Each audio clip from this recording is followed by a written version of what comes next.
In the name of the music scene's law and here at the Boombox, I find you guilty of considering not clicking this video and watching for all of the incredible details coming up. Hey everyone, Brendan the Blind Guy here and welcome to the Boombox. Just give me that! Okay, so heaps to chat about today, including Coachella Weekend 1 and 2 highlights and what your thoughts may be on it. Also cancelled tours because of the cost of travel and the war going on at the moment. But first we got to get to some earth-shattering bombshell news recently. 21-year-old singer David Anthony Burke, more commonly known as D4VD, has been charged with 5th-degree murder and it doesn't look too promising for him. He's pleaded not guilty, but the evidence against him is that the remains of a 14-year-old girl by the name of Celeste Hernandez was found in the boot of his Tesla. So is he going to plead that someone planted the body there? I mean, it's a possibility. Don't get me wrong, it is a possibility. And of course, the legal system has to investigate all possibilities. But it doesn't look very good for him. Yeah, check it out. Now to that breaking news. Singer David pleads not guilty inside a downtown LA courtroom. The 21-year-old facing murder charges in connection to 14-year-old Celeste Rivas Hernandez found dismembered in his car. So charges also include sexual assault with a girl under the age of 14. And they're claiming that the murder was so she didn't expose their relationship between David and Celeste.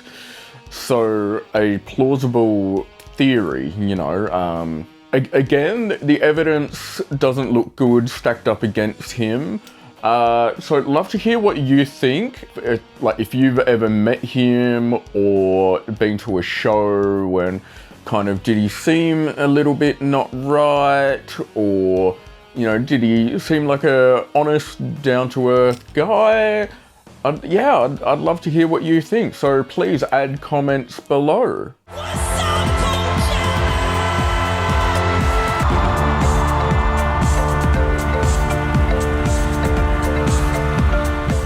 Okay, now on to Coachella Weekend 1 and 2 recently.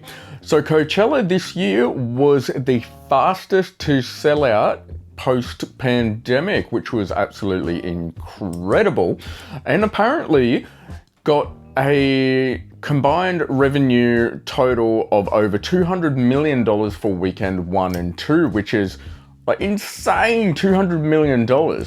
Now, some of the headline acts highlights from Weekend 1 and 2, but Weekend 1, some of the highlights included Justin Bieber, his first performance in 4 years. So he came out and brought up some artists, including the Kid Laroi, for a surprise collaboration on stage, which would have been amazing. Also, last minute surprise slot from rock icon Jack White, so that would have been awesome. There was also Sabrina Carpenter with her theatrics and stage presence. That would have been really, really cool. And she also brought up a celebrity cameo Will Ferrell for a surprise appearance on stage. So it sounds like it would have been an incredible weekend. Not to mention, over both weekends, Justin Bieber brought in a whopping $5 million in sales just of his merchandise over the 2 weekends. And he is now the highest paid headlining artist at Coachella ever, being paid a whopping $10 million for his appearances. I'd love to hear from you guys. Was it worth it? I mean, all the signs point to yes, but love to hear your thoughts about it. That's weekend 1. Now, the question has been raised, was weekend 2 any better than weekend 1? And so, if so, how? Because weekend 2 has often been looked at kind of an afterthought, just a repeat of weekend 1 for people that might have missed out, or just, you know, wanting an extra scoop of the flavor, that kind of thing. But no, weekend 2 had its own highlights, including Karol G headlining, closing off the festival, being the only, I think it was the only Latina artist to ever headline and close off the festival. So absolutely amazing, incredible special. And she also got Becky G up on stage. Also, so Sabrina Carpenter got not just Will Ferrell, she did one much better and got up freaking Madonna. I mean, Madonna, come on, the queen of pop.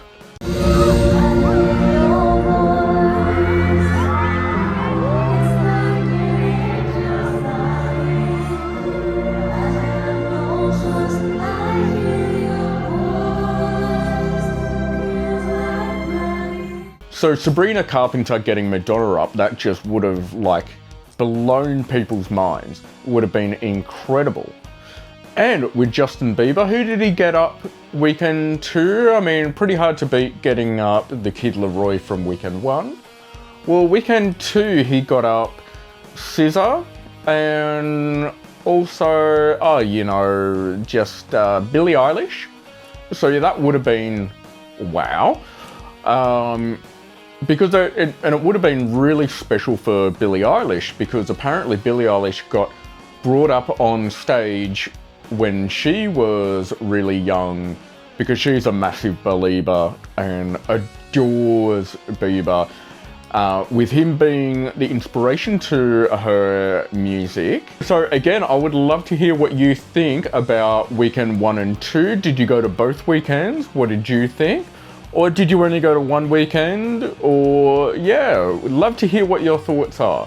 So please do leave comments below. Now, attention everybody, the plane has been delayed, so if you can please remain in your seat. We're not landing anytime soon, but yeah, you get the picture. Because we are now seeing the results of the travel costs of fuel affecting tours, as we suspected would happen. So Fisher's Festival Out to Lunch has had to be cancelled because of artists not being able to travel, whether it's overseas or regionally. So that's a big hit for especially the EDM scene.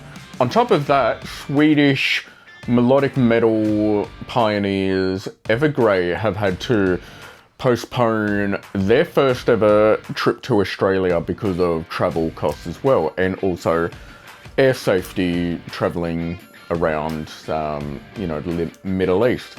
So very tragic. I have a friend that was very much looking forward to seeing Evergrey, and unfortunately I'm sure there's more to follow. It's so I'd love to hear your thoughts if you were going to be going to either Out to Lunch or Evergrey, or if you know of any other festivals or concerts that have been recently announced to be cancelled because of travel expenses. Yeah, please, again, leave comments below. Okay, as always, thanks heaps for watching. Keep liking, commenting, subscribing, and sharing so you never miss a boom. And you can always find all the latest and greatest tour announcements and details on the Keen Eye for concerts what's on page in the link below in the comments section. Also, my full review of Australia's alternative rock pioneers, Hands Like Houses, on their The Lotus Tour with fellow hard-hitting rock icons Dream On Dreamer at the Sydney's Manning Bar. So check out the review, again, in the link below. Surprise, surprise. But until next time, keep a keen eye for concerts and bring on the boom! Just